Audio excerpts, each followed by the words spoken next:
السلام علیکم ورحمۃ اللہ وبرکاتہ۔ سیرت النبی قسط نمبر 4۔ ابرہہ کے ہاتھی کو اٹھانے کی مسلسل کوشش جاری تھی کہ اچانک سمندر کی طرف سے ان کی طرف اللہ تعالیٰ نے ابابیلوں کو بھیج دیا۔ وہ ٹڈیوں کے جھنڈ کی طرح آئیں۔ دوسری طرف عبد المطلب مکہ میں داخل ہوئے، حرم میں پہنچے اور کعبہ کے دروازے کی زنجیر پکڑ کر ابرہہ اور اس کے لشکر کے خلاف فتح کی دعا مانگی۔ ان کی دعا کے الفاظ یہ تھے: اے اللہ، یہ بندہ اپنے قافلے اور اپنی جماعت کی حفاظت کر رہا ہے، تو اپنے گھر یعنی بیت اللہ کی حفاظت فرما۔ ابرہہ کا لشکر فتح نہ حاصل کر سکے، ان کی طاقت تیری طاقت کے آگے کچھ بھی نہیں۔ آج صلیب کامیاب نہ ہو۔ صلیب کا لفظ اس لیے بولا کہ ابرہہ عیسائی تھا اور صلیب کو عیسائی اپنے نشان کے طور پر ساتھ لے کر چلتے ہیں۔ اب انہوں نے اپنی قوم کے ساتھ لیا اور ہرا پہاڑ پر چڑھ گئے، کیونکہ ان کا خیال تھا وہ ابرہہ کا مقابلہ نہیں کر سکیں گے۔ اور پھر اللہ تعالیٰ نے پرندوں کے جھنڈ بھیج دیے۔ یہ پرندے چڑیا سے قدرے بڑے تھے۔ ان میں سے ہر پرندے کی چونچ میں پتھر کے 3 ٹکڑے تھے۔ یہ پتھر پرندوں نے ابرہہ کے لشکر پر گرانے شروع کیے۔ یوں ہی یہ پتھر ان پر گرے، ان کے ٹکڑے ٹکڑے ہو گئے، بالکل اسی طرح جیسے آج کسی جگہ اوپر سے بم گرایا جائے تو جسموں کے ٹکڑے اڑ جاتے ہیں۔ ابرہہ کا ہاتھی محمود البتہ ان کنکریوں سے محفوظ رہا، باقی سب ہاتھی تہس نہس ہو گئے۔ یہ ہاتھی 13 عدد تھے، سب کے سب کھائے ہوئے نحوست کے مانند ہو گئے، جیسا کہ سورۃ فیل میں آتا ہے۔ ابرہہ اور اس کے کچھ ساتھی تباہی کا یہ منظر دیکھ کر بری طرح بھاگے، لیکن پرندوں نے ان کو بھی نہ چھوڑا۔ ابرہہ کے بارے میں طبقات میں لکھا ہے کہ اس کے جسم کا ایک عضو الگ ہو کر گرتا چلا گیا، یعنی وہ بھاگ رہا تھا اور اس کے جسم کا ایک حصہ الگ ہو کر گر رہا تھا۔ دوسری طرف عبد المطلب اس انتظار میں تھے کہ کب حملہ ہوتا ہے، لیکن حملہ آور جب مکہ میں داخل نہ ہوئے تو وہ حالات معلوم کرنے کے لیے نیچے اترے۔ مکہ سے باہر نکلے، تب انہوں نے دیکھا سارا لشکر تباہ ہو چکا ہے۔ خوب مال غنیمت ان کے ہاتھ لگا، بے شمار سامان ہاتھ آیا، مال میں سونا چاندی بھی بے تحاشا تھا۔ لشکر میں سے کچھ لوگ ایسے بھی تھے جو واپس نہیں بھاگے تھے، یہ مکہ میں رہ گئے تھے۔ ان میں ابرہہ کے ہاتھی کا محاوت بھی تھا جو محمود کو آگے لانے میں ناکام رہا تھا۔ ہمارے نبی حضرت محمد صلی اللہ علیہ وآلہ وسلم اس واقعہ کے چند دن بعد پیدا ہوئے۔ آپ جس مکان میں پیدا ہوئے وہ صفا پہاڑی کے قریب تھا۔ حضرت کعب احبار روایت کرتے ہیں کہ میں نے تورات میں پڑھا تھا کہ رسول اللہ صلی اللہ علیہ وآلہ وسلم کی پیدائش مکہ میں ہوگی۔ یہ کعب پہلے یہودی تھے، اس لیے تورات پڑھا کرتے تھے۔ دنیا میں آتے ہی حضور اکرم صلی اللہ علیہ وآلہ وسلم روئے۔ حضرت عبد الرحمن بن عوف کی والدہ کہتی ہیں کہ جب حضرت آمینہ کی ہاں ولادت ہوئی تو میں وہاں موجود تھی۔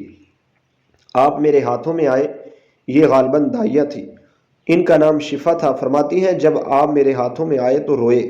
آپ کے دادا عبد المطلب کو آپ کی ولادت کی اطلاع دی گئی، وہ اس وقت خانہ کعبہ کا طواف کر رہے تھے۔ اطلاع ملنے پر گھر آئے، بچے کو گود میں لیا۔ اس وقت آپ کی والدہ نے ان سے کہا، یہ بچہ عجیب ہے، سجدے کی حالت میں پیدا ہوا ہے، یعنی پیدا ہوتے ہی اس نے پہلے سجدہ کیا، پھر سجدے سے سر اٹھا کر انگلی آسمان کی طرف اٹھائی۔ عبد المطلب نے آپ کو دیکھا، اس کے بعد آپ کو کعبہ میں لے آئے، آپ کو گود میں لیے رہے اور طواف کرتے رہے، پھر واپس لا کر حضرت آمینہ کو دیا۔ آپ کو عرب کے دستور کے مطابق ایک برتن سے ڈھانپا گیا، لیکن وہ برتن ٹوٹ کر آپ کے اوپر سے ہٹ گیا۔ اس وقت آپ اپنا انگوٹھا چوستے نظر آئے۔ اس موقع پر شیطان بری طرح چیخا۔ تفسیر ابن مخلد میں ہے کہ شیطان صرف 4 مرتبہ چیخا۔ پہلی بار اس وقت جب اللہ تعالیٰ نے اسے ملعون ٹھہرایا، دوسری بار اس وقت جب اسے زمین پر اتارا گیا، تیسری بار اس وقت چیخا جب حضرت محمد صلی اللہ علیہ وآلہ وسلم کی پیدائش ہوئی، اور چوتھی مرتبہ اس وقت جب نبی کریم صلی اللہ علیہ وآلہ وسلم پر سورۃ فاتحہ نازل ہوئی۔ اس موقع پر حضرت حسان بن ثابت کہتے ہیں، میں 8 سال کا تھا، جو کچھ دیکھتا اور سنتا تھا اس کو سمجھتا تھا۔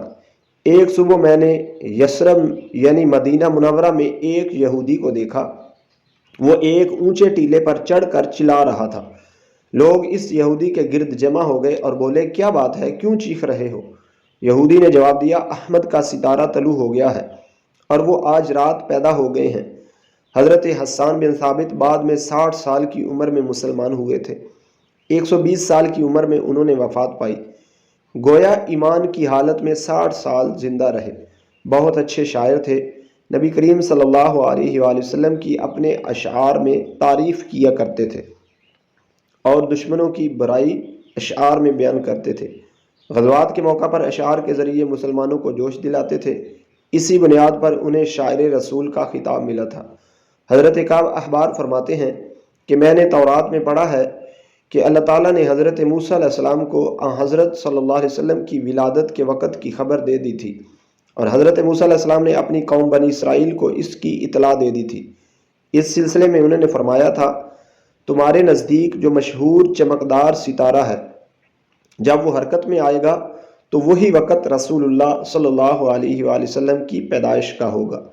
یہ خبر بنی اسرائیل کے علماء ایک دوسرے کو دیتے چلے آئے تھے، اور اس طرح بنی اسرائیل کو بھی حضرت کی ولادت کا وقت یعنی ان کی علامات معلوم تھی۔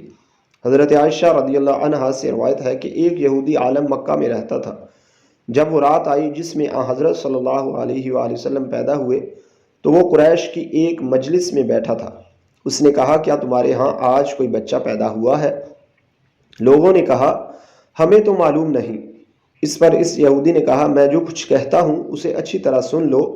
آج اس امت کا آخری نبی پیدا ہو گیا ہے، اور قریش کے لوگوں، وہ تم میں سے ہے، یعنی وہ قریشی ہے۔ اس کے کندھے کے پاس ایک علامت ہے، یعنی مہر نبوت۔ اس میں بہت زیادہ بال ہیں، یعنی گھنے بال ہیں، اور یہ نبوت کا نشان ہے، نبوت کی دلیل ہے۔ اس بچے کی ایک علامت یہ ہے کہ وہ 2 رات تک دودھ نہیں پیے گا۔ ان باتوں کا ذکر اس کی نبوت کی علامات کے طور پر پرانی کتابوں میں موجود ہے۔ علامہ ابن حجر نے لکھا ہے کہ یہ بات درست ہے، آپ نے 2 دن تک دودھ نہیں پیا۔ یہودی عالم نے جب یہ باتیں بتائیں تو لوگ وہاں سے اٹھ گئے۔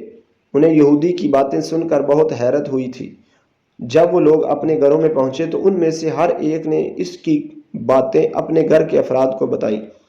عورتوں کو چونکہ حضرت آمینہ کے ہاں بیٹا پیدا ہونے کی خبر ہو چکی تھی، اس لیے انہوں نے اپنے مردوں کو بتایا، ذرا چل کر مجھے وہ بچہ دکھاؤ۔ لوگ اسے ساتھ لیے حضرت آمینہ کے گھر کے باہر آئے، ان سے بچہ دکھانے کی درخواست کی۔